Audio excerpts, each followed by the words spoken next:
Hello out there in the vinyl community, and this is George here at George Allen LPs and CDs, and expanding into cassettes and 7-inchers, and I'm not going to add all that stuff to my name because I don't like a big long name. Anyhow, I'm here to do a contest entry for Christian at Cgcvinylguy, and I subscribed to him when he subscribed to my channel during my last contest, and so that's why I'm doing this. I want to support him.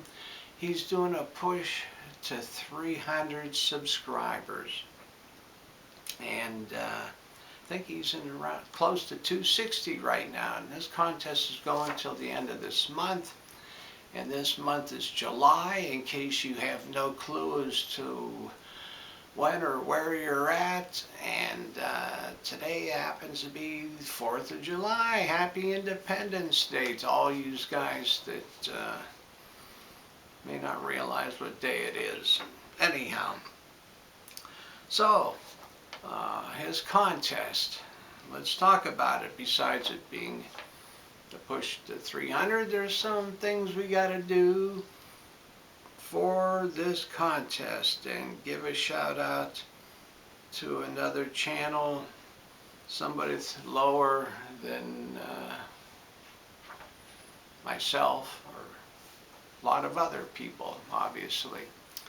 And I'd like to give a shout out to Steve at the Ralstonian Report, and I really dig Steve's channel. You know, I've gotten a few albums because of Steve's channel. He is really into the blues, man. He shows some stuff I've not seen or heard of before. He goes to concerts and talks about it, and I think he's only in, I think, well under 200. I think around maybe 125, 130, something like that. So I want to give a shout out for Steve. Go check him out, and always showing great music. I like his channel a lot, and I'll give the link below. So that's what I'm doing first. So then he said he wants us to show show vinyl records with 3-word titles, 5 albums minimum, no greatest hits collection, no live albums, no album titles with "the" in it. Okay. And say something about each album, song stories, etc. And whatever. The contest ends July 31st, and somebody's going to get a $30 Amazon card, and then we got to let them know that we entered. Okay, so enough of that. So let's get to it. I don't like making too long of videos and just talking about nothing. Okay, Christian, here we go for your contest. First of all, oh, I can't hide that. I got some details on here that I might need.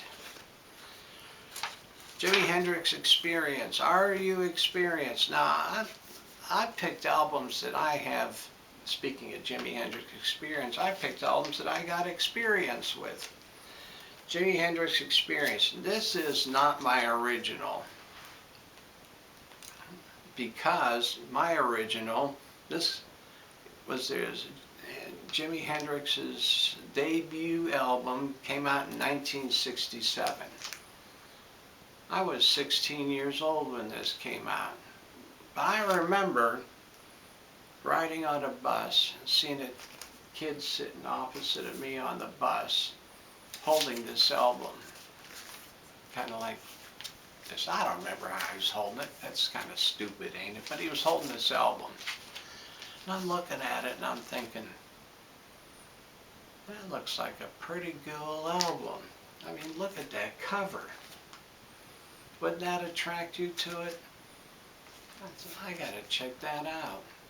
Now, I don't remember if it was in 67 or maybe the beginning of 68 I got this. But I was in high school, so I got this album pretty close to when it came out. You know what? It blew my mind. This was something different. This was not your standard stuff that was on the radio at that time in the little town that the town I grew up in, Erie, PA, with a population of just over 100,000. This was not, I mean, I didn't grow up in Pittsburgh or Buffalo or Cleveland. They were all towns that were within 100, 150 miles of where I grew up. But it was different. What music, my goodness.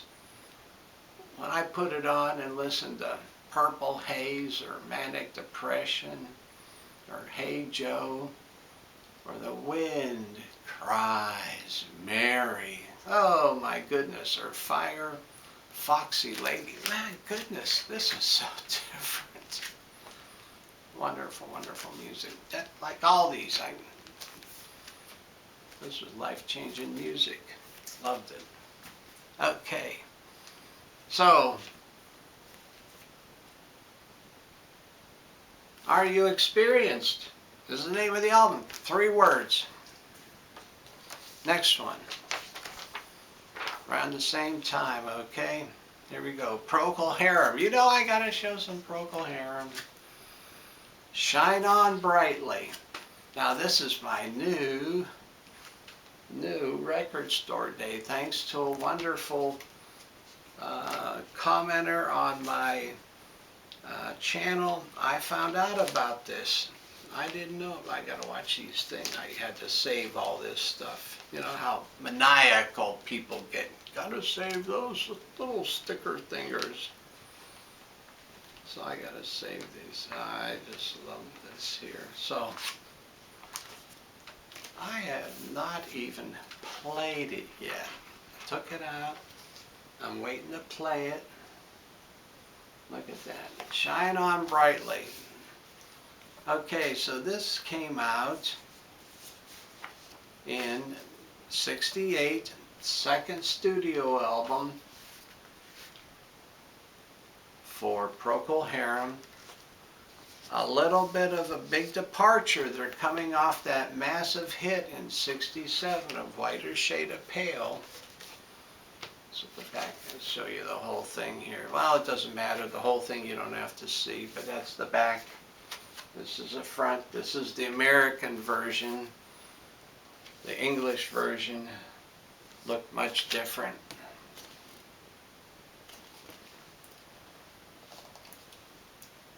What a phenomenal album, I'll tell you. I did not draw any parallels or connection between this and the Whiter Shade of Pale band. I did not have any clue. So, you know, I've told this story so many times I'm not going to tell it again. So I buy this and I'm thinking, man oh days, I didn't know what psych rock was. Nobody was talking about psych rock, prog rock, blah, blah, blah, blah, blah. I just bought it, loved it. But it is, this is psych rock, I'll tell you, at its best. They still had a little bit of the rhythm and blues influence from when they were the Paramounts, before they were called Procol Harum. Great, great music. I think everybody should check this out. Most of the music written by Gary Brooker. Their words at that time were written by Keith Reed, who was a poet, lyricist, and just brings back tons of memories. Again, about this in high school. I had a strange high school days, I'll tell you. Okay, I'm going to go back further in time. I was just grabbing 3-letter ones, 3 words.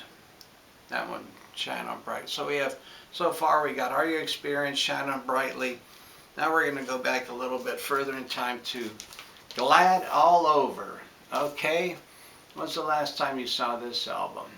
Dave Clark 5, Glad All Over. And you know, when I was younger, this came out in '64. There was a, you know, the big shootout between the Dave Clark 5 and the Beatles. Well, and there was this big argument. Who's the better drummer, Ringo Starr or Dave Clark? Well, you know, Dave Clark's style of drumming was just totally different than Ringo Starr's. Ringo Starr was, in the end, we realized whose music was better. Obviously, a lot of people, you go and ask them, "Do you ever hear the Dave Clark 5? No. Do you hear the Beatles? Oh yeah, Beatles song."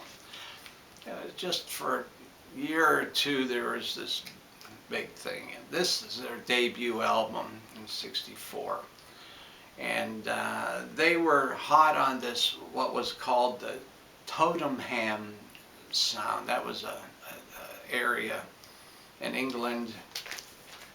It was competing with the Liverpool sound, you know. So great songs on this, a few great songs. The problem with Dave Clark 5 was they didn't write as much as their music, and their albums weren't as strong. This is probably one of their stronger ones with Glad All Over, Do You Love Me, Bits and Pieces. But and I'm glad I got this, because I've playing for memory's sake. It's great to listen to some of these songs. So cool band. It's kind of more of a, what are you going to say, Dave Clark 5, Glad All Over. By 1967, their popularity is like gone. So if you disagree with me, put it in the comment column and give me a hard time about it if you want. Okay, so here we go.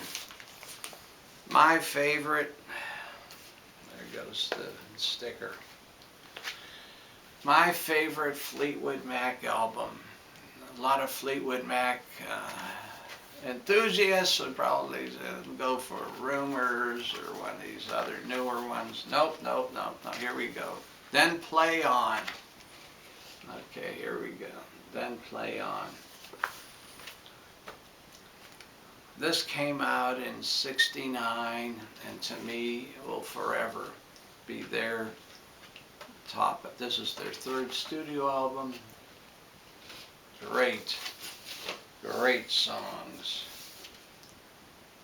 Coming Your Way, Fighting for Madge, Underway on a Sunny Day, Although the Sun is Shining, Rattlesnake Shake, Searching for Madge. Oh man, this is just like from beginning to end a phenomenal blues rock album with a great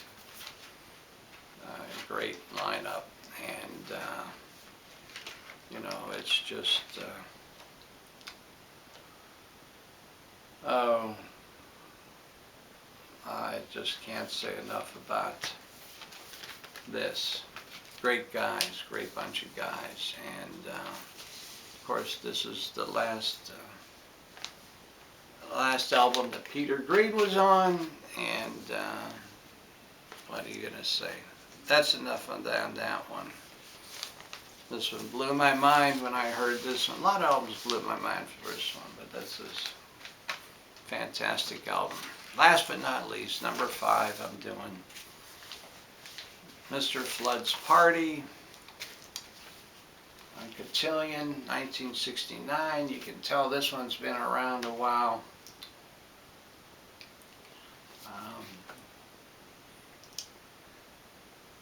I've talked about this one before, and that's the name of it, Mr. Flood's Party, 3 words, see.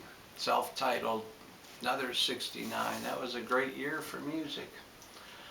And these guys on here, New York band. Actually, what it was these guys had gotten a contract with two groups. Atlantic Records had a contract with two groups. Told them to get in the studio. They had some studio time, the two groups together, and they came out with this album, which to me was the reason why I bought this album was, take a look at that cover. Say you're an 18-year-old kid back in '69. You walk into a record store and you see something like this. Wouldn't you be tempted to pick it up and buy it? Well, that's what I did. I had no idea who these guys were. I mean, it's not like I took it to school with me, college. And I'd say, hey, look at this, Now, that's what it looks like, the old-timey cotillion, I'd put this record on and everybody's going, man, where'd you get that record? And I said, I just happened to be in the record store. Guess what? Saw it sitting there on the shelf and I bought it. Well, they didn't release that many copies of it. It was on 8-track. I had a few of my friends ended up buying it on 8-track. And here's the came with a sheet with the words. So it's based on a poem. I forget the name of the guy that wrote it. The poem. You can check it up on the internet. I'm sure somebody in there is going to make comment on it and let us know. I was just looking up some information on all this stuff and I forgot to write it down. Unfortunately, this was their only release. They just, because they were two separate bands, they managed to get this out and they couldn't work together long enough to get anything else out. Come on, the inner sleeve doesn't want to go in. However, Jay Hirsch and Michael Corbett did another album with Hugh McCracken. They did kind of a jazz rock album, and that's Jay Hirsch and Michael Corbett wrote the music on most of the songs on here. So tremendous album. So that's it. I think I've talked too long, and I want you to support Christian's channel. Let's get him to his goal of at least 300 and push him a little bit further so he stays excited about being in the vinyl community. That's it, folks. Enjoy your 4th of July. Make sure you eat a few burnt weenie sandwiches and have a great day. Bye-bye.